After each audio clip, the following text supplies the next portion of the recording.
dangerous and deadly hurricane heading toward the Leeward Islands as we work our way into tonight and tomorrow, and then on to the U.S. Virgin Islands. Very much in consensus with the models here. The big question is, when does this turn happen? And what does this mean for the United States? Because once we get into Sunday and Monday, there are a lot of areas very much in play. And through here, our confidence goes way down in where we see it going. But certainly a high confidence in the early part of this track for the Leeward Islands and the U.S. and British Virgin Islands. All right, let's analog this. And what we mean by that is let's look at other storms that were within 50 miles of where Irma is right now and what they did. So as we bring this out for you, you can see exactly what we're talking about. There, of course, is Irma, a very, very powerful storm. And if you go back to 1950, we've had 7 hurricanes within 50 miles. I want to talk about one of these, not because that's what Irma's going to do, but because I think it has some interesting similarities at this point. Now, the first dissimilar part of it is the fact that you've got a sub 930 millibar low pressure here versus Donna, which was 945 at its lowest pressure. All right, it was a Cat 4 hurricane. But you've got an interesting track. Both of these absolutely creamed the Leeward Islands. And I mean creamed the Leeward Islands. Then went on, got steered by the ridge, and finally made that turn, not on the east side of Florida, but on the west side. And as a result of that, we saw a significant landfall in the Naples-Fort Myers area with tremendous damage. This was 1960 I'm talking about with Donna. And then it went up and made a second landfall in eastern North Carolina with 100-mile-per-hour winds. So as strong as this is now, and as strong as it's forecast to be, don't think that just because it makes that turn and maybe touches Florida, we're done with it, because we're not. All right? And that's your takeaway. So again, you've got a storm that's coming off toward the west, going to work its way somewhere through or near the islands, and then somewhere south of the Keys here, which is where we have a lot of clustering on the ensemble guidance, we will see a turn. Is it that over Miami? Is that over Key West? Is that over the eastern Gulf of Mexico? But that obviously opens up a whole plethora of issues as we work our way north into the southeastern United States. So in Florida, this may not be just your hurricane, especially given the strength and the fact that we don't expect that strength to go down all that much. Hopefully things will change. But for now, our hearts and prayers are with the folks in the Leeward Islands. Back to you. All right, Jim, and a lot of Floridians, especially in my hometown of Jacksonville, still remember Hurricane Donna and the devastation that it caused into North Florida. Well, let's give you the latest on Hurricane Irma. Winds are very high, up to 175 miles an hour, and it is continuing that west movement at 14 miles an hour. So it is going to continue to move closer to all of the Leeward Islands, and even if it doesn't directly, the eye, come over those islands, they are still going to feel the brunt of this hurricane. Even farther to the south, we have a tropical storm warning for Guadalupe Island and some of those areas. Now, people better wake up, smell the coffee. Looking at the radar, we have had some scattered showers already pass through portions of the islands. But there you can see that intense eye just off to the east of this. And as we look at the eye, it's about 20 miles wide. These islands are much smaller than that. But it doesn't matter if the eye passes over you or not, you're still going to feel the brunt of this hurricane. Let's talk a little bit more about what is out in front of it. Again, as it pushes off to the west, what's out here to maybe break it up or shear it or decrease its intensity? Unfortunately, there's just not much. The mountainous islands could weaken it somewhat, but the water is very warm over this area, so we think it is at least going to maintain its strength, maybe get a little bit stronger, maybe get a little bit less strong as we go out in time. This is look at the future radar. You can see the bulk of the rain right around the center of circulation, having an impact in Puerto Rico, maybe Hispaniola, and even on towards the Turks and Caicos. We were talking about what kind of environment is out in front or off to the west of this storm. Look at this, water temperatures in the upper 80s as opposed to some water temperatures in the lower 80s where it has been thriving. So again, conditions certainly indicate that there is a chance it could get stronger. We want you to be aware. We certainly hope that you're getting your plan in place and you're going to be feeling the impacts, maybe tropical storm force conditions by the end of this week. All eyes are on the Category 5 Hurricane Irma in the Atlantic, and everybody is concerned about that, rightfully so, as it impacts the Leeward Islands by late today. And then where's it going to go after that? Well, certainly across South Florida, they are concerned and they are getting ready. Hello, everyone, and welcome to Weather Center Live. I'm meteorologist Jennifer Lopez with an update on Irma, as well as what's going on across portions of the lower 48. So we've got a lot to get to.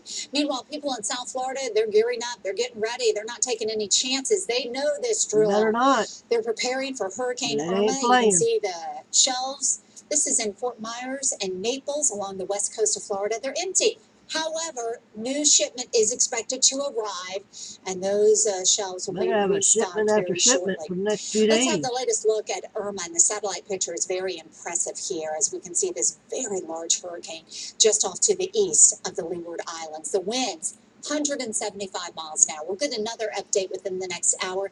The westward movement, we expect that west movement to continue. It's at about 14 miles per hour. Again, there you can see the very strong hurricane. It's been out in the Atlantic for days, but it's getting closer towards some sort of landmass, and that would be the Leeward Islands. The center of circulation is expected to go just near those islands. And even if the eye doesn't go directly over the islands, they are certainly going to feel an impact with strong gusty winds, a lot of heavy rainfall, storm surge, and very high surf. Tropical storm warnings posted for certain islands, Guadalupe to the south. Then we have the hurricane warnings up across the leewards. Here are the British and the U.S. Virgin Islands and Puerto Rico. This area, these islands and Puerto Rico will start to feel the impact starting tomorrow and into tomorrow night from this hurricane. Projected path. Okay, we've talked about the islands. Over the next few days, they're going to feel it. Then where does it go? By Friday morning, it could be into the Turks and Caicos. Saturday morning into Cuba or to the Bahama Islands, and then perhaps into the Florida Straits or South Florida by Sunday morning. Now, that's the eye. But we know it's just not that little 20-mile-an-hour or 20-mile wide segment of this hurricane that you need to be aware of. It's an enormous hurricane, so you're going to feel the impacts even if you're not directly hit from the eye, and the or impact even is if worse you're than the eye. not close to where these areas are. You're going to start to see this, so that's why we want you to be aware. When will you start to feel some of the impacts from this hurricane? Late this week. In fact, we timed it out for you. And again, across Miami into western Cuba, the Keys, Florida, remember the central part of Florida perhaps first? Yep.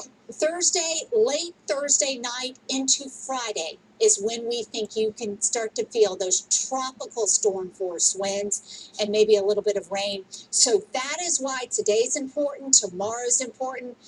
And by Thursday night, hey, you need to make sure your plan is in place here. You need to get the hell across on up Florida. north. So that's the latest on far Irma. north We want as to you shift can get. gears and talk about what's going on in lower 48. It's a front that Northwest. we were watching. That front is bringing some cloudy conditions into Harrisburg, as well as a few scattered showers. We're also looking at some rain moving into upstate New York. There you can see the clouds and the temperatures in the 60s into Albany. And it won't just be rain and clouds. We could even see some stronger storms to develop and maybe some severe storms. Yesterday, when this was over the Midwest, the Ohio Valley, we had some winds reported that were gusting in Toledo, as well as it was strong enough to knock down some trees. So these storms should be taken seriously. Again, Lebanon, White River Junction, all the way to Albany, the capital district, even down into Harrisburg and Gettysburg. You could be seeing those severe storms later on today. Wind's a problem, or it could be a problem with it, and we want you to be aware of that. Latest look at the radar, those storms are still west of you in D.C. and Baltimore, but they are continuing to crank out a lot of lightning. That's going through West Virginia and out here towards the panhandle of Maryland. Pittsburgh's seeing a few thunderstorms right now. That's all pushing off to the east, but we also can follow this up towards upstate New York, and that is where we've seen scattered showers across Rochester and into Syracuse and just off to the east of Buffalo. So this is a broader view of the front. And that front, as we time it out for you, it's going to get close to 95 come this afternoon, really come tonight, right when you're driving home or taking the kids out to soccer practices. You probably have to rearrange some plans for this afternoon because we'll have to be watching out for those thunderstorms. So from New England around 5 o'clock, northern New England, all the way down to Virginia, that's where we're expecting those showers to develop. And then they're just going to be spotty in nature as we go through the overnight hours of tonight. Also want to point out that we can see a few spotty ones behind it across the Great Lakes. This front is going to have an impact on the south. It's going to bring you a chance for rain and storms, but also cooler weather. But not yet. We still have to get through Atlanta. One more muggy, hot, humid day. We're used to it, but we want a big change, and the change is going to come once this front sinks off to our south. Right now, the front is bringing a lot of lightning across Kentucky and into eastern Tennessee, and we're going to be watching for more showers and thunderstorms to develop across the southeast as this moves through. So we're here to time it out for you. We look at Nashville later on this morning and towards the middle of the day, and then it's just going to ease its way across the Appalachians down I-20. You can see it from Jackson and Birmingham. We could see those spotty showers all the way across North Georgia. And again, watching out for a few maybe stronger thunderstorms to come. So that is what we're going to be looking at with this frontal system that does have fall temperatures behind it. And that is going to be very pleasant with morning temperatures really dropping off. Here in Raleigh, watch out tonight. Concern yourself with the thunderstorms tomorrow. Friday or Wednesday night, we see those storms dropping off. Temperatures will also be falling down into the upper 50s by Thursday. Where will this storm go? Well, we're continuing to project the path of it, and we'll bring you the latest information on Irma right after this. Atlantic, but it's getting closer, and by today, this afternoon, we'll start to feel the impacts across the Leeward Islands. Winds are up to 175 miles an hour with a Category 5 hurricane.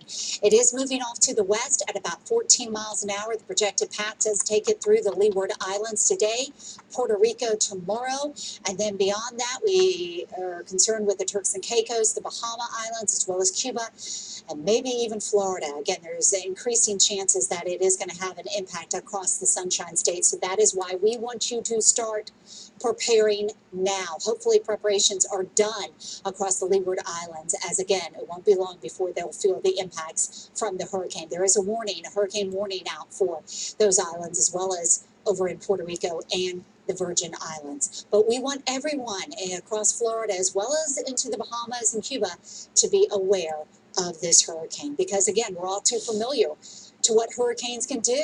With Hurricane Harvey still fresh on the minds of everyone across the United States, especially for those in Houston. So let's take you into the metro area right now. That is where we see Janelle Klein. And Janelle, you've been on this street throughout the morning, and with these homes, I assume that those homes can't be lived in because of the damage from the floodwaters.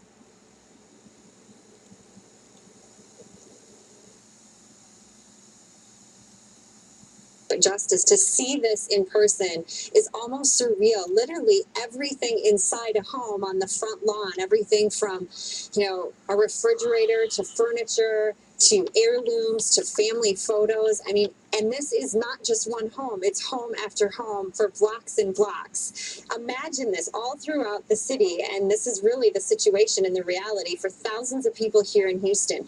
At the same time, there are thousands of other people living here who, believe it or not, still have their homes underwater. So there's a huge difference in the situations between places in the city and the level of damage and where they're at in the recovery process. This neighborhood in particular has been lucky enough to have a large core of volunteers coming in to help them.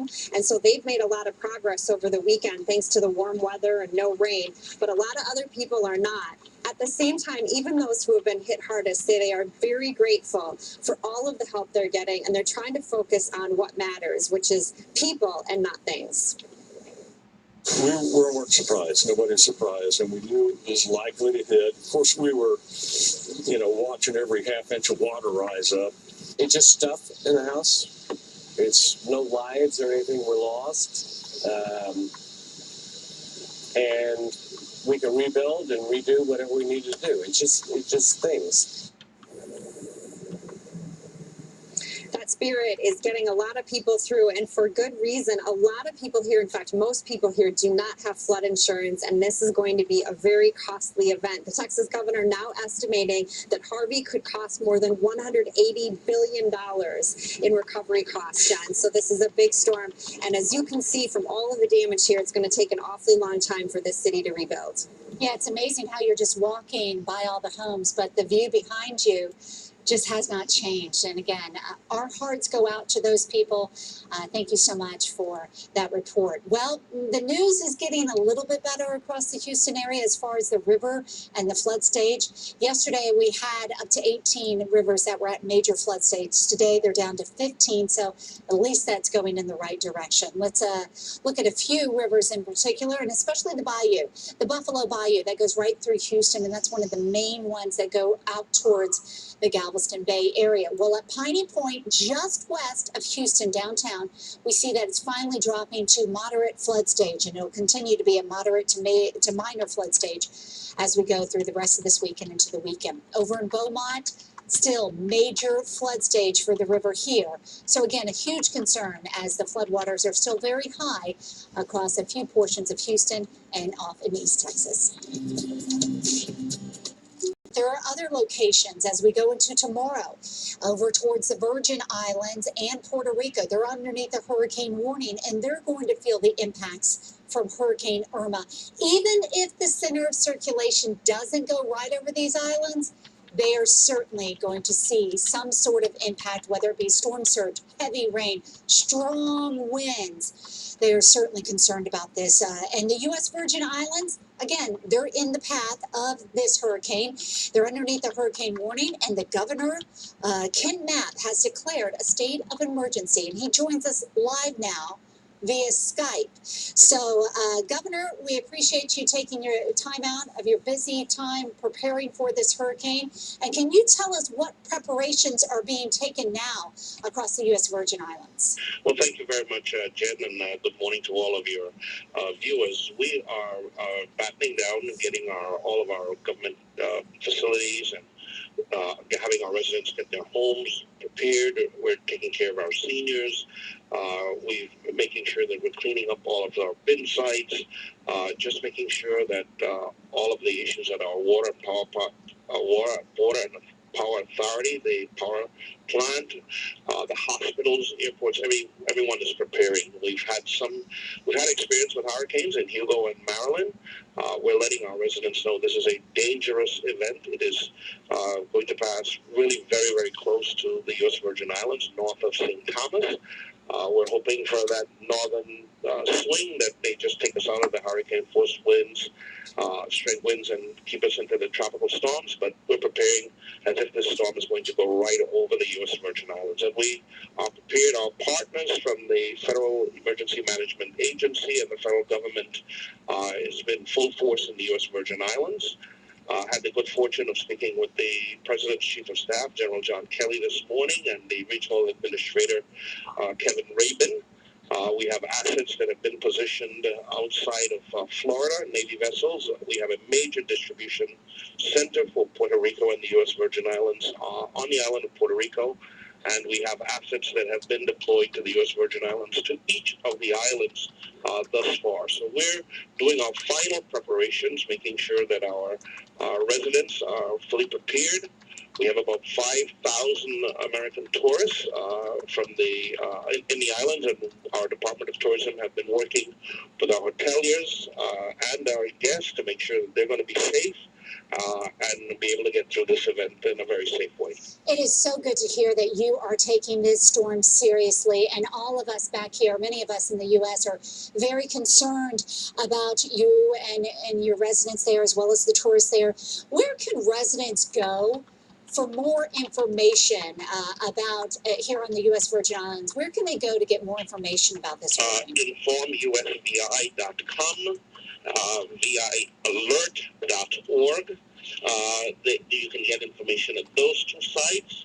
Our FEMA, just give me a minute, our FEMA sites are up, our FEMA sites are up and running, and we're staying up and on top of the public through the radio. So VI Alert, VI as Virgin Islands. All right, well, thank you so much. Again, we've got to cut you off a little bit, but again, that's Ken Knapp with the U.S. Virgin Islands. They are ready, and they should be, for the impending Hurricane Irma. We'll have more next. as cleanup efforts are underway in some Texas cities hit by Harvey. And officials are now blaming that storm for at least 60 deaths. Griff Jenkins, live now in the western part of Houston with some of the ongoing issues there. Griff, officials are asking some residents to shower less. That's right, Julie. There's still some flooded areas in Houston. Here in the west, you can see cars still submerged and crews working at least 5 to 6 feet, maybe more of water. And 2 water plants in this area have flooded as of 7 o'clock last night, had upwards of 8 feet. And they've asked people to shower less, to do less laundry, and to flush their toilets less to avoid backing up sewers. And people here in this area were mandatory evacuated yesterday, and they haven't been able to get in to get their things. We talked to one of those residents, Amy Eichel. Here's what she had to say. All I wanted to do is put like damp rid and seal things up in plastic bins so it can last for a month. I'm going to let this swampy water sit for a month in my house, and it'll contaminate everything upstairs too. I'm incensed that they're not letting us in to take care of our homes when we had no warning.